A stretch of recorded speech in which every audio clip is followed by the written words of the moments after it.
Please subscribe Ito Money Vlog.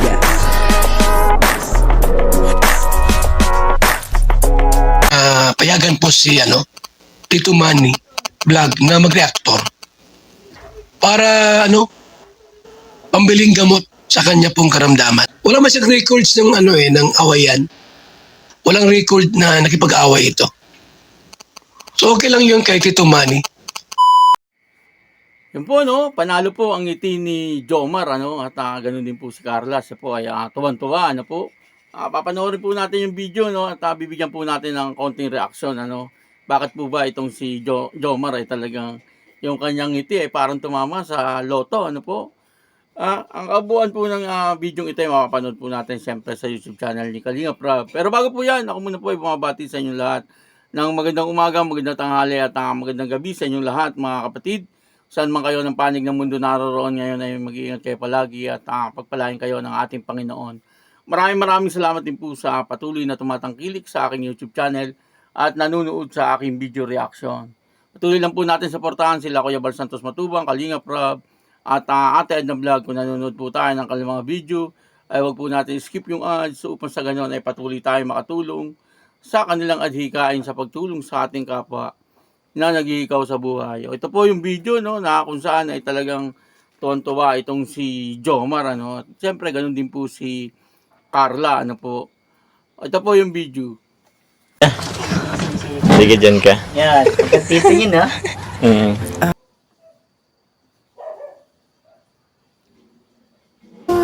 Ito po pala mga kalingap, galing po sa Team Jomcar po. And meron po dito yung kay Tita Chris. Tita Chris po, Dulay. So, ito po galing sa Team Jomcar. So, maraming salamat po sa suporta. Carla, ready ka na ba? So, ito. Para sa'yo. Para sa'yo. Thank you po. Thank you. Welcome. Ayan Ano sasabi mo? Bouquet of flower, ay bouquet of Toblerone yan, chocolates. Di ba gusto mo chocolates? Okay ba? Masaya ka ba? Opo. Thank you po. Thank you. Tapos ito yung favorite color mo. Yellow. Okay ka lang? Baka masira yung pahay mo. Baka ganun mo. O yun po, napanood po natin yung video, at dito nga po ay nakita natin na talagang tuwan-tuwa si Carla at ganun din po si Jomar, Kasi meron pong parang ibinigay si Jomar dito kay Carla, At napakaganda nung kanyang ibinigay, Parang chocolate ang binigay niya po, Toblerone. Kasi kung natatandaan niyo po nung dati, parang narinig po natin, doon sa pagbablog ni Kalinga Prab, ay sinabi niya ni Carla na ang kanyang paborito ay chocolate, At ito naman po si Jomar, siyempre, yun po ang paborito ni Carla, nagbigay naman po siya kaagad, At masayang-masaya nga po niyang inabot, yung kanyang regalo kay Carla, Pero may nag-sponsor daw po, may nag-sponsor. At sinabi naman po ni Jomar kung sino po yung nag-sponsor, Parang may namumuo pong love team, sa dalawang ito. Okay lang naman, kasi siyempre alam naman po nating lahat na si Jomar ay binata at single, po. Ganun din naman si Carla, Wala pa pong boyfriend, Hindi po natin alam. Hindi po natin alam kung meron ng boyfriend o wala pa. Pero kung meron na, siyempre, sasabihin naman po yan ni Carla, At nakakatuwa, kasi siyempre, nakikita po natin na silang dalawa, bagay na bagay naman. At pareho po silang mahihiyain, Kaya lang, siyempre, si Jomar, medyo mas maedad kay Carla, Kumbaga, siya po ang nagdadala dito, Siya po ang talagang dapat na kumausap lagi kay Carla, Kasi siya po kumbaga, sanay na rin humarap sa camera, Kumbaga, si Carla ay talagang medyo nahihiya po siya, na humarap sa camera, At yun na nga po, pag minsan na pag nagtatawanan po sila, biglang si Carla ay nagwo-walk out, At ang ginagawa niya po ay tumatakbo po siya sa kanyang sa kanyang bahay, Nakakatawa si Carla, Kumbaga ay napaka-inosente pa, sa lahat ng bagay, At talagang likas sa kanya yung kanyang kabaitan, lalong-lalo na po sa kanyang pamilya, Alam naman po nating lahat na pagka merong inaabot itong si Kalinga Prab kay Carla ay talagang inilalagay ni Carla sa magandang kalalagyan, ano. Katulad po ng parang may nakita ako bagong termos, ano. At yun na nga po binili ni Carla. Nakita po yun ni Kalinga Prab, ano. Tuwan-tuwa po si Kalinga Prab nung nakita yun, ano. Ibig sabihin, yung mga binibigay po ng Kalingap kay Carla, ano, ay hindi po napupunta sa wala, ano. Pwede naman po yung gamitin ni Carla, no, na pambili ng pansarili lamang.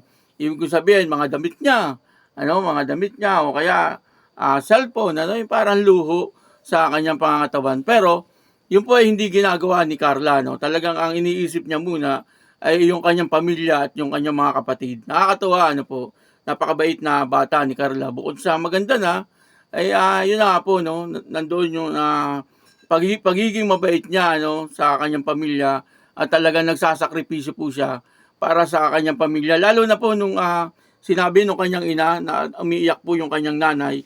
Ang sabi po nung nanay ni Carla, ito nga daw pong si Carla ay parang pagbakasyon ay nagtatrabaho po sa isang karinderya, no? At yung sinisweldo niya po ron ay binibili niya ng gamit, ano, para sa kanyang mga kapatid.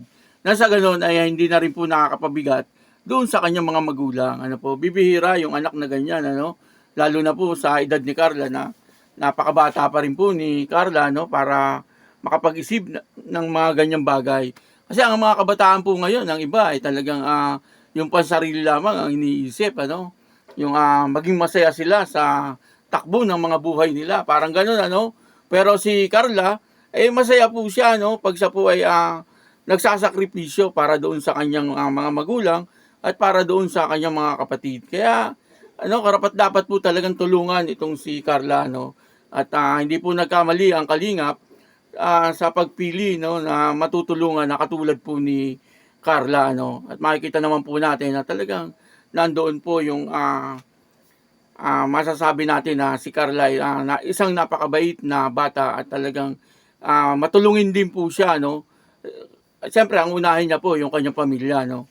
Bago niya po tulungan yung iba, siyempre, yung kanyang munang pamilya. Kasi alam naman po nating lahat na ang buhay ni Carla, medyo hirap din po sila.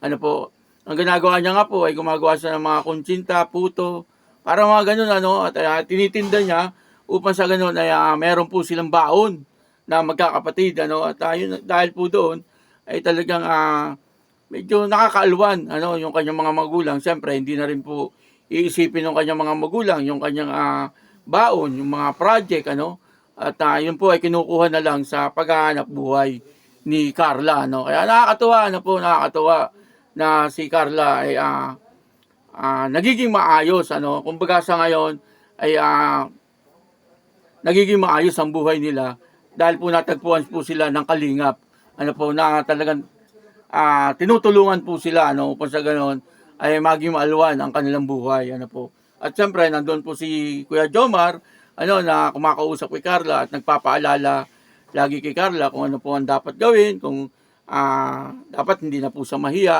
sa harap ng camera, siyempre, ano, at baka magkaroon po ng teleserye. Siyempre, magiging artista po siya ng Kalingap, kaya dapat ay matanggal po yung hiya, ano, sa kanyang ugali. Ano, siyempre, hindi naman po mawawala yun, ano, yung minsan, may hiya tayo, no, sa harap ng mga ibang tao, pero dapat po ilakasan niya ang kanyang loob, ano po. Kumbaga, talagang medyo tapangan niya, ano. Yan naman po ay makakatulong din sa kanilang pamilya.